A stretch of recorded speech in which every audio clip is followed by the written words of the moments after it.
Hey everyone, so today I'm going to finish up my Ben 10 mini-series that I have been doing. This will cover the villainous creatures, which is anything that's brought to life and attack Ben or assists the villain in any way, and his allies, neutral characters, anyone that helps him along the way. And I'm going to do something a little bit. I'm going to give you 10 seconds to guess some of his allies, neutral characters, and see if you guys can guess what they are. I'm not going to do it with the villainous creatures because I couldn't get a lot of good images with them, and you probably won't know them. So let's get started right now because we got 14 people to cover. Our first one is this. Ugly but no thing ain't he? He's a mutant frog who is a mutated frog from the episode Washington, D.C., where he served as Dr. Animal's ride to the M-Mart so we can pick up some extra parts, and jumped out the skyline and was never seen again in the episode. There's never really any indication of whatever happened to him. He's the only mutant creature that actually makes a reappearance in the series.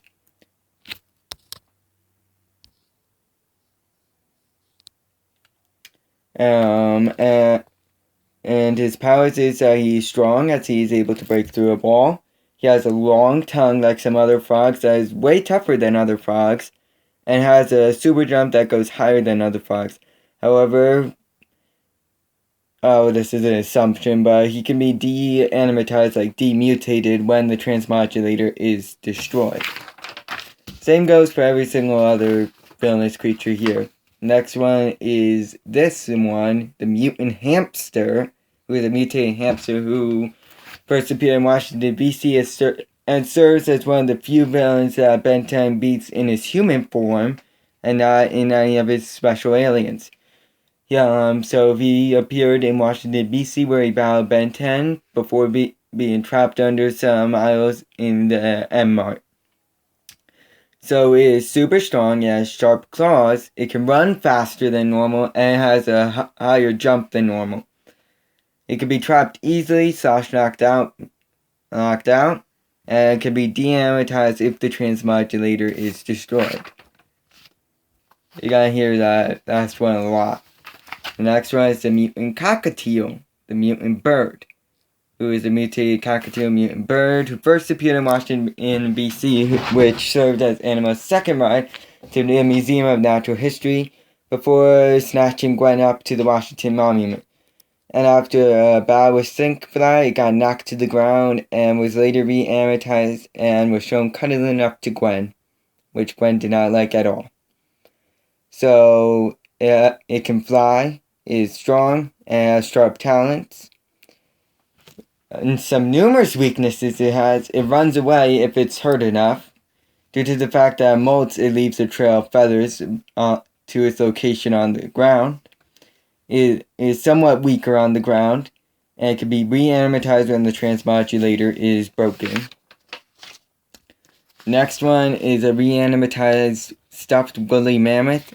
It's not a really clear image, but it's a supposed revived woolly mammoth who first appeared in Washington, D.C., where it battled Four Arms in the museum, and Four Arms won, knocking it out. It is very strong, and also very heavy, as Four Arms had trouble picking it up before. It has tusks that it can use to its advantage, and is incredibly durable as it took multiple hits from Four Arms without a noticeable scratch. But it can be re-animatized when the transmodulator is broken. Then you got the mutant TRex / mutant Tyrannosaurus Rex. It's a revived T-Rex, Tyrannosaurus Rex, who first appeared in Washington, D.C. and serves as Animal's final ride to Dr. Kelly to receive his Vertices Award, and he battled Stinkfly for a brief time before being brought back to life as a skeleton and collapsed under Animal's weight. It is durable as it was able to take a scratch from Stinkfly's tail with no visible scratch. It has incredible strength as it was able to bust down walls with ease. It has a powerful tail and has strong teeth. However, it can be brought back to a skeleton if the transmodulator is broken. The next one I couldn't get an image for, but they first appeared in Lucky Girl. They are the gargoyles that forms battles. They are a stone structure, I assume. I couldn't really come up with a good species for them. Who first appeared in Lucky Girl, where they served as a distraction for Ben and the Tennysons, while Hex worked on his spell to destroy the town, which was very conveniently long. But eventually all was smashed and Hex got defeated. So they have a tail which can be used as a whip. They are extremely durable. They are extremely strong. Some can fly. They have a strong bite. But they can be shattered with enough force. Now, let's get to the quizzes, shall we? So, my rule with this is, I'm going to be covering up the name. I'm going to play the first line. Then, I'm going to show you, well, you can sort of see the image already. But, yeah, I'm going to play the first line and see if you guys can guess it. This is this character's first line.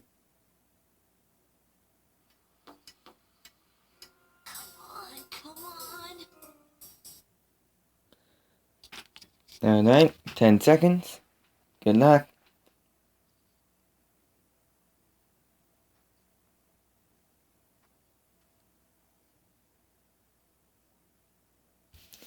So this person is the main character, Benjamin Kirby Tennyson. His middle name is revealed in Omniverse, also known as Ben 10, who is a human who first appeared in And Then There Were 10, and appeared in all other episodes. So his powers is that he has the Omnitrix, which grants him the power of any alien he chooses or it chooses. He has been shown to figure out clues. He can swim, and possesses a hoverboard as of the episode Hunted. He has numerous weaknesses. He constantly bickers with his cousin, but grew to respect her. He gains any weaknesses the alien has. He's useless when this Omnitrix is timed out. He's often desperate for rewards and that can get in his way. He tends to muscle it with no regard for strategy. He is still a child and often does stupid things. He is very gullible. He can easily be taken by surprise. He follows the code of chivalry sometimes, but that is where they don't hit women. He cares about his family, but that can be considered both a strength and a weakness. He is weak alone, and he has coulrophobia. In case you're not a nerdy scientist who knows every phobia in the world, that's the fear of clowns.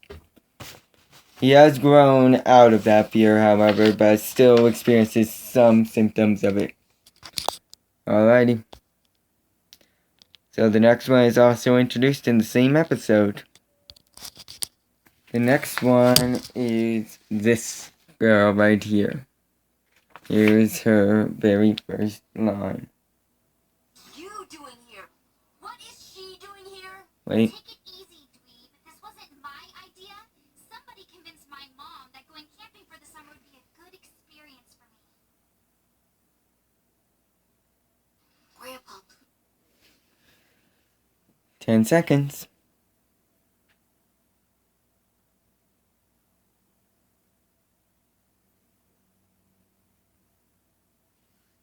Her name is Gwen Tennyson, a secondary character who is a human but is later discovered to be an Anodite, who first appeared in And Then There Were 10 and appeared in all episodes after that. So her powers is that she has been shown to be more intelligent than Ben, serving as Ben's brains to his brawn. She has been shown to be a good hacker. She's a skilled fighter. She has knowledge on magic and magical artifacts. For a brief time, she had the power of luck and became this person here known as Lucky Girl. And she has knowledge on medicine, but has been shown to constantly bicker with Ben. The next character is another main character. Let's see if you can guess this character, whose very first line is... Come on, Ben, let's go. We're burning daylight. I want to make it to the campsite by nightfall. 10 seconds.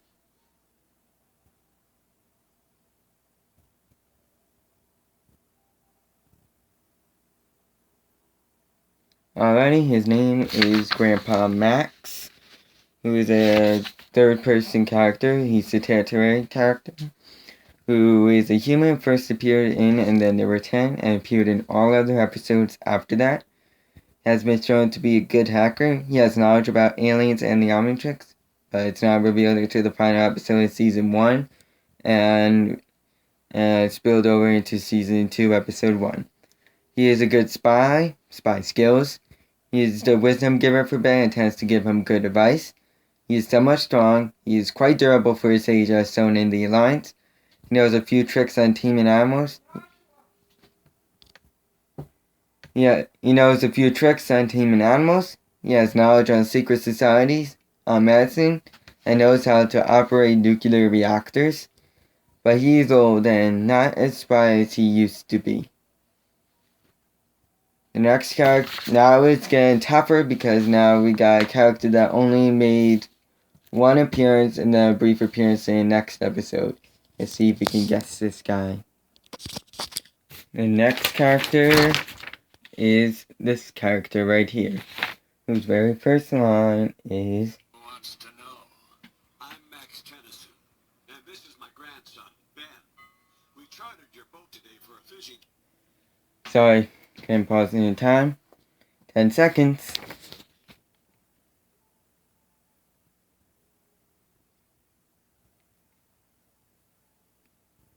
Correct answer is Captain Shaw, who is a human who first appeared in the Kraken, where he mostly served as the mode of transportation throughout the episode, where they chartered the boat for the day, and Ben constantly snuck on board the ship. So he is a good sailor. He supposedly owns the lake featured in the Kraken. He owns scuba gear. He owns a harpoon, and he also owns, I forgot to note this, he also owns a motorboat and a rowboat as well as his regular fishing boat. But he is single-mindedly focused on capturing the Kraken at any cost, and is deemed crazy by the locals. Next one has no first line, so I'm just going to show you the image. So 10 seconds, good luck.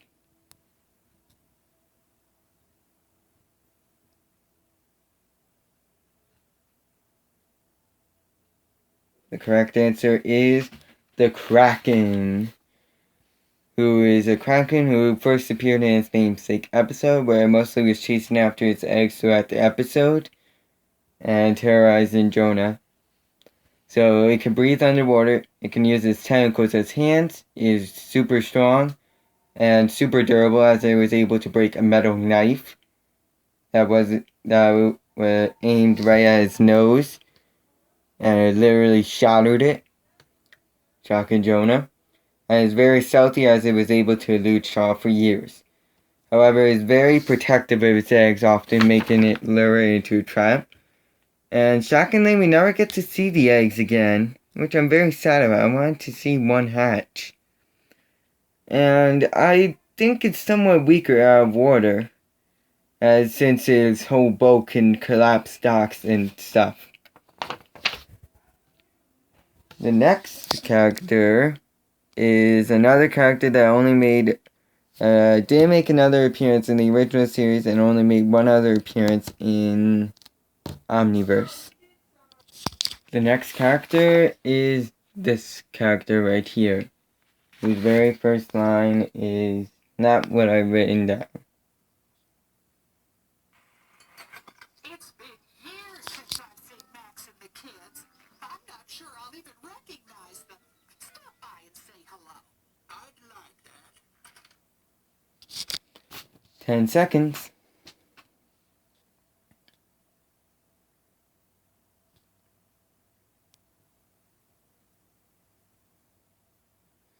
The correct answer is Aunt Vieira, who is a human whose only appearance was in permanent retirement, where she served as a place to stay for the weekend throughout the episode. She got kidnapped in the episode by the Lemax, and the Lemax shapeshifted into her. But she was saved at the end of the episode, and the Lemax was shipped out.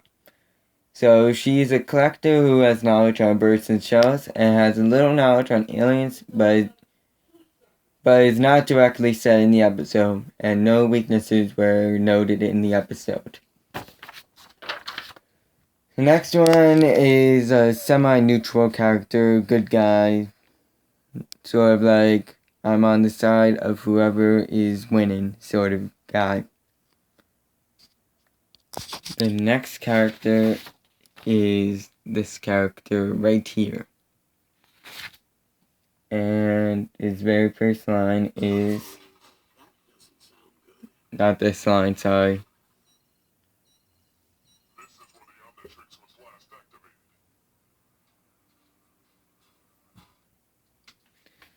10 seconds. Good luck.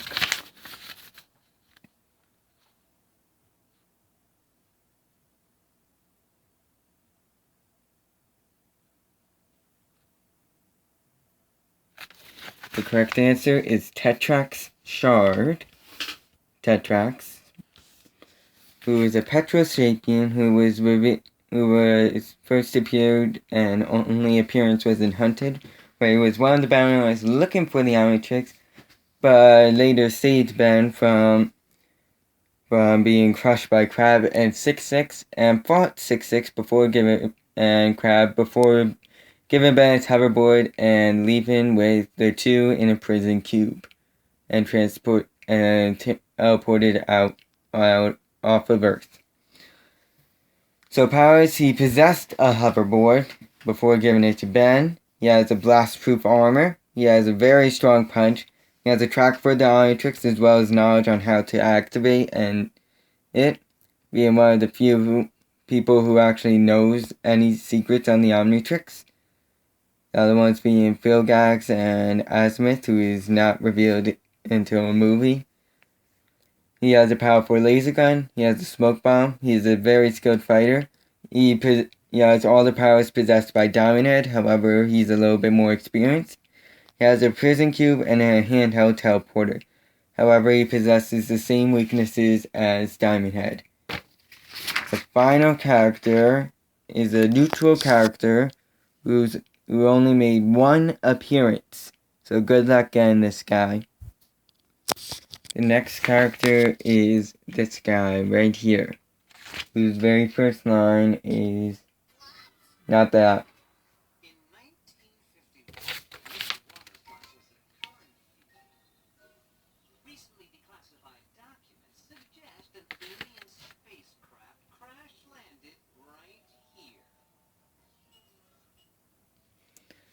10 seconds.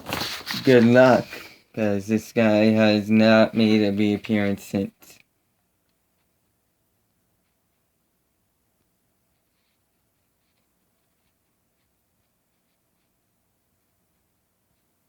His name is Howell Wainwright, who is a human who first appeared in a small pond where he caught gray matter and locked him in a jar in his house. And after a brief cat and mouse skirmish in his house, he managed to turn them over to the Forever Knights, where they trapped him in an electric cage. And after seeing that they were going to perform a living dissection on him, the Forever Knights tossed him in a dungeon. But he managed to escape and dressed up as one of the Forever Knight scientists and saved gray matter from a living dissection. And later, Bud was captured and later helped Ben escape the castle. And afterwards he claimed to never deal with anything alien ever again and was never seen or heard from again. So he has knowledge on aliens, he has a lot of money, and is tech savvy as seen by his home. He knows about the existence of the Forever Knights, being one of the few outsiders. One of the few outsiders that actually knows the existence of the Forever Knights. There's only like a few other people other than Ben 10 and his group that knows the existence of the Forever Knights. And he cares about aliens, and despite wanting to sell them to the highest bidder, he does want them to be, so he can be famous, he wants them to be treated right. Because he says they're living people too. Or wherever they are. But however, his obsession with aliens can often land him in more trouble than he wants. And he does own a pet cat that likes to play with anything foreign, which caused the cat and mouse chase. And no, that was not meant as a pun. So thank you guys for watching, and I'll see you in possibly another Lego video, which should be coming out sometime soon. So long.